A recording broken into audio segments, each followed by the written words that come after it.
Vande Bharat express नए भारत की रफ्तार है। देखिए कैसे सेंसेक्स और निफ्टी नई ऊंचाइयों को छू रहे हैं। नमस्ते दोस्तों, आज तारीख है 21 जनवरी 2026। संसद में वित्त मंत्री निर्मला सीतारमण जी का बजट भाषण शुरू होने में अब ठीक 10 दिन बचे हैं। और जैसा कि हर साल होता है, बाजार में एक खास सेक्टर को लेकर दीवानगी शुरू हो चुकी है। जी हाँ, मैं बात कर रहा हूँ रेलवे स्टॉक्स की।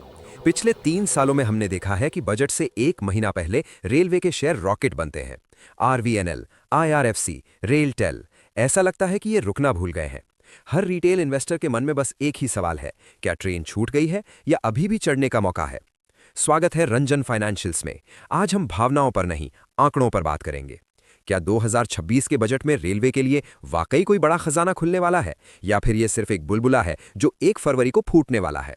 अगले 10 मिनट में मैं आपको दूंगा एक क्लियर स्ट्रैटेजी कि 1 फरवरी तक आपको क्या करना है। सबसे पहले समझते हैं कि बाजार इतना एक्साइटेड क्यों है, अफवाहें और रिपोर्ट्स क्या कह रही हैं। Expectation number 1, record breaking capex. 2025 में रेलवे का बजट यानी कि केपेक्स लगभग 2.6 लाख करोड़ था। इस बार उम्मीद की जा रही है कि ये 3 लाख करोड़ का जादुई आंकड़ा पार करेगा। सरकार का फोकस अब सिर्फ वंदे भारत नहीं, बल्कि आम आदमी की अमृत भारत ट्रेनों पर है।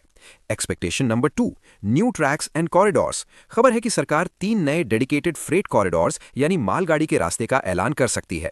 साथ ही 40,000 डिब्बों यानी कोचेस को पुराने से नए वंदे भारत स्टैंडर्ड में बदलने का काम शुरू होगा। एक्सपेक्टेशन नंबर 3, कवच सिस्टम यानी सेफ्टी। याद है पिछले साल कुछ दुर्भाग्यपूर्ण एक्सीडेंट्स हुए थे। इस बजट में कवच यानी सेफ्टी सिस्टम को पूरे भारत में लागू करने के लिए एक बड़ा फंड एलोकेट हो सकता है। अगर ये 3 ऐलान होते हैं तो ये सेक्टर अगले 5 साल तक स्ट्रॉन्ग बुल रन में रहेगा। लेकिन क्या ये सब पहले से ही स्टॉक्स की कीमत में जुड़ चुका है? चलिए एक एक स्टॉक को देखते हैं। सबसे पहले बात करते हैं उस शेयर की जो हर रिटेल इन्वेस्टर का फेवरेट है, IRFC। ये रेलवे का बैंक है। रेलवे को नया प्रोजेक्ट शुरू करना है, पैसा IRFC देगा। ये सबसे सेफेस्ट बिजनेस मॉडल है।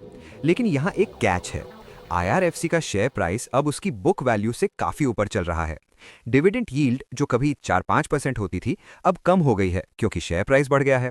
अगर आप सेफ इन्वेस्टर हैं तो IRFC ठीक है, लेकिन मल्टीबैगर रिटर्न की उम्मीद अब कम रखें। अब आते हैं RVNL पर। यह कंपनी काम करती है, पटरियां बिछाना, स्टेशन बनाना। RVNL की सबसे अच्छी बात यह है कि यह अब सिर्फ रेलवे पर निर्भर नहीं है। ये मेट्रो प्रोजेक्ट्स और विदेशों से यानी मिडिल ईस्ट से भी ऑर्डर उठा रही है। अगर बजट में नए कॉरिडोर्स का ऐलान होता है तो सबसे बड़ा फायदा RVNL और आइकॉन को होगा। इनमें अभी भी जान बाकी है। PSU स्टॉक्स तो सब जानते हैं, लेकिन स्मार्ट मनी अब प्राइवेट प्लेयर्स की तरफ देख रहा है। 1, टीटागढ़ रेल सिस्टम्स। चाहे वंदे भारत के स्लीपर कोच हो या पुणे मेट्रो के डिब्बे, टीटागढ़ हर जगह है। ये कंपनी अब इटली से लेकर भारत तक राज कर रही है। टेक्नोलॉजी के मामले में ये PSU से आगे है। 2, जुपिटर वैगन्स। रेलवे अब मालगाड़ियों यानी फ्रेट पर बहुत जोर दे रहा है। जुपिटर वैगन्स न सिर्फ डिब्बे बना रही है, बल्कि अब ये इलेक्ट्रिक व्हीकल कमर्शियल गाड़ियों में भी घुस रही है। रिस्क वार्निंग, ये प्राइवेट स्टॉक्स हाई बीटा हैं, मतलब बाजार गिरा तो ये PSU से तेज गिरेंगे, लेकिन अगर बजट अच्छा आया तो ये PSU से तेज भागेंगे भी। अब वीडियो का सबसे जरूरी हिस्सा, ध्यान से सुनिए। बाजार में एक कहावत है, buy on rumour sell on news. अफवाह पर खरीदो, खबर पर बेचो। रेलवे स्टॉक्स पिछले 1 महीने में 20-30% भाग चुके हैं। बाजार को पहले से पता है कि बजट अच्छा होगा। डर यह है कि 1 फरवरी को जब वित्त मंत्री वही सब बोलेंगी जो सबको पता है, तो बड़े प्लेयर्स प्रॉफिट बुकिंग कर सकते हैं। अक्सर देखा गया है कि बजट वाले दिन रेलवे स्टॉक्स ऊपर खुलने के बाद धड़ाम से गिरते हैं, क्योंकि गुड न्यूज पहले ही प्राइस में पच चुकी होती है। अगले 10 दिन की रणनीति। तो दोस्तों, 1 फरवरी तक आपको क्या करना चाहिए? यहां मेरी 3 पॉइंट स्ट्रैटेजी है। Fresh entry. अभी यानी 21 जनवरी को बड़ी मात्रा में खरीदारी ना करें। रिस्क रिवॉर्ड आपके पक्ष में नहीं है, फोमो में ना आए। एग्जिस्टिंग इन्वेस्टर्स, अगर आप नीचे के भाव से बैठे हैं तो अपने पोर्टफोलियो का 20-30% प्रॉफिट बुक कर लें। जेब में पैसा आना हमेशा अच्छा होता है। बाकी होल्ड करें लॉन्ग टर्म के लिए। Budget day trading. 1 फरवरी को वॉलेटिलिटी बहुत होगी। अगर बजट स्पीच में कोई शॉकिंग यानी उम्मीद से बहुत बड़ा ऐलान होता है, तभी नई एंट्री लें। रेलवे भारत की ग्रोथ का इंजन है, इसमें कोई शक नहीं, लेकिन एक समझदार इन्वेस्टर वो है जो सही टिकट लेकर सही स्टेशन पर चढ़े।